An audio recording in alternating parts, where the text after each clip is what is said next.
अभ्यासाच्या नावाखाली मुलं नुसतीच घोकंपट्टी करतात का? असं असेल तर हा व्हिडिओ तुम्ही बघून घ्या. या व्हिडिओमध्ये अभ्यास कसा करायचा आणि घोकंपट्टी केल्यानंतर त्याचे काय परिणाम होतात हे डिटेलमध्ये सांगितलेलं आहे. मुलांनी मनापासून अभ्यास करावा असं प्रत्येक पालकांना वाटतं. मुलांचा अभ्यास घेणं हा पालकांसाठी एक खूप मोठा टास्कच असतो. जर मुलं कळत्या वयातील असतील तर ते स्वतःचा अभ्यास स्वतः करतात. याउलट काही मुलांच्या अभ्यासात पालकांना लक्ष घालावेच लागते. काही मुलं ही समजून उमजून परीक्षेच्या आधी आपला अभ्यास पूर्ण करतात. याउलट काही मुलं अभ्यासाच्या नावाखाली नुसतीच घोकंपट्टी करतात.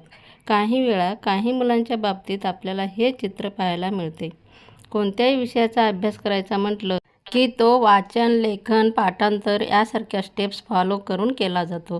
किमान वाचन, लेखन, पाठांतर केले तर आपल्याला कोणत्याही विषयाचा अभ्यास लक्षात ठेवणे सहसा कठीण जात नाही. काही मुलं ही वर्षभर आधीच अभ्यास करून परीक्षेसाठी तयार असतात, तर काही परीक्षेच्या अगदी आदल्या दिवशी अभ्यास करायला घेतात. असा घाईगडबडीत केलेला अभ्यास आपल्याला फारसं लक्षात बसत नाही. तसेच आयत्या वेळी अभ्यास करायला घेतला की काय करावे आणि काय करू नये असे होते. अशा वेळी मुलं अभ्यास लक्षात ठेवण्यासाठी चक्क रट्टा मारतात. रट्टा मारणे म्हणजे अभ्यासाचा योग्य अर्थ समजून न घेता नुसते शब्दाला शब्द जोडून पाठांतर करणे होय. काही वेळा रट्टा मारून मुलं परीक्षेत पासही होतात, परंतु त्या विषयांचे संपूर्ण ज्ञान त्याला आले का हे याबाबतीत प्रश्नचिन्ह उभे राहते. नुसतीच घोकंपट्टी किंवा रट्टा मारणे याला अभ्यास म्हणत नाहीत. जर आपले मुलं देखील अभ्यासाच्या नावाखाली नुसतीच घोकंपट्टी करत असतील तर वेळीच त्यांच्या हे लक्षात आणून दिले पाहिजे. याचबरोबर त्यांची रट्टा मारण्याची ही सवय कशी सोडवता येईल याकडे पालकांनी लक्ष दिले पाहिजे. नुसतीच एखाद्या विषयांची घोकंपट्टी केल्याने किंवा रट्टा मारल्याने फक्त शाब्दिक ज्ञान प्राप्त होते. यामुळे केवळ ते शब्द मुलांच्या मनात बिंबवले जातात, परंतु त्याचा खरा अर्थ मुलांच्या मेंदूपर्यंत पोहोचत नाही. परिणामी मुलांना त्या विषयांचे अपुरे ज्ञान मिळते. कोणत्याही क्षेत्राशी संबंधित ज्ञानाची व्याप्तीही तेवढ्यापुरतीच मर्यादित राहते. घोकंपट्टीमुळे त्या पाठांसंबंधी जे त्यांचे ज्ञान तुलनेने कमीच असते. त्यामुळे एखाद्या विषयांचा सर्वांगीण अभ्यास करणे, तो समजून घेणे हाच उत्तम मार्ग आहे. हे आपल्या मुलांना पालकांनी समजावून सांगितले पाहिजे. याआधी अभ्यास कसा करायचा, तो लक्षात कसा ठेवायचा यासंबंधी व्हिडिओज बनवलेले आहेत. त्याचे लिंक मी डिस्क्रिप्शन बॉक्समध्ये देते. ते सुद्धा तुम्ही बघून घ्या. म्हणजे अभ्यास कसा करायचा आणि ते लक्षात कसं ठेवायचं हे तुम्हाला समजून जाईल. लेसन समजून घेऊन अभ्यास केल्याने त्या लेसनबद्दलचे सखोलपणे अभ्यास केला जातो आणि बौद्धिक पातळी वाढली जाते.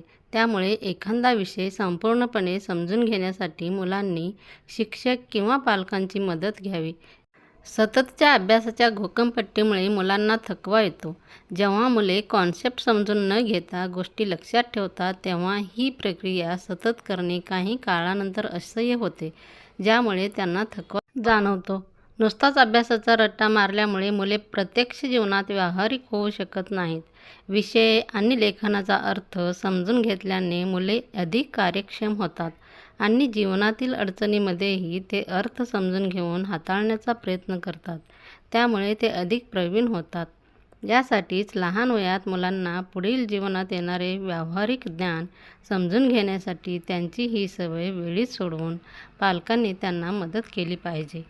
स्मरणशक्ती किंवा वाचलेले लक्षात ठेवणे ही एक अल्पकालीन प्रक्रिया आहे, जी थोड्या काळासाठी प्रभावी असते. तर अर्थ समजल्यानंतर लिहिण्याची प्रक्रिया ही दीर्घकालीन प्रक्रिया आहे, जी दीर्घकाळ लक्षात ठेवली जाते. यासाठीच मुलांना एखाद्या विषयांचा सखोल अभ्यास व मूळ विषयांचा गाभा लक्षात ठेवण्यासाठी पालकांनी लहानपणापासूनच त्यांना तसा अभ्यास करण्याची सवय लावली पाहिजे. नेमका अभ्यास कसा करायचा आणि ते लक्षात कसे ठेवायचे यासाठीचे व्हिडिओज ऑलरेडी अपलोड केलेले आहेत. तुम्ही ते चेक करू शकता. तर मग हा व्हिडिओ तुम्हाला कसा वाटला? व्हिडिओ आवडला असेल तर व्हिडिओला लाईक करा आणि व्हिडिओमध्ये सांगितलेले पॉईंट्स लक्षात ठेवा आणि तसे ते करण्याचा प्रयत्न करा. आणि असेच नवीन नवीन माहितीसाठी चॅनलला सबस्क्राईब करायला विसरू नका. भेटूया मग नवीन व्हिडिओमध्ये नवीन माहिती सकट. धन्यवाद.